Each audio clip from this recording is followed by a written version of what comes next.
এই যে কপালটা দেখছেন, হাসবুনাল্লাহু ওয়া নি'মাল ওয়াকিল নি'মাল মাওলা ওয়া নি'মাল নাসির। আমি যখন প্র্যাকটিসে সকালে উঠে তখন আপনাদের ম্যাক্সিমাম সবাই ঘুমাই থাকে। বাংলাদেশে আমার কাছে মনে হয় যে এক্সপিরিয়েন্সের কোনো দাম নেই। একটা দিন আপনি সেঞ্চুরি করেন তখন একমাত্র বাংলাদেশে আমি দেখেছি, আমি ব্র্যাড বেনের চেয়ে অনেক বড় প্লেয়ার হয়ে যায়। আবার দুইটা দিন যখন রান করবেন না তখন দেখা যায় যে হ্যাঁ গর্তকে গর্তের মধ্যে ঢুকে যায়। ইন্টারন্যাশনাল ক্রিকেটের আজকের মুশফিককে তৈরি হতে সময় লেগেছে প্রায় 17 বছর। দেশের ক্রিকেটকে ভরসা দিতে পেরেছেন বলেই নামের সঙ্গে লেগেছে মিস্টার ডিপেন্ডেবল তকমা।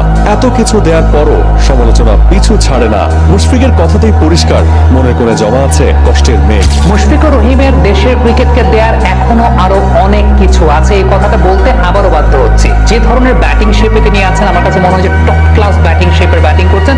এই লোকটার এখনো দেশের ক্রিকেটকে অনেক কিছু দেওয়ার আছেন।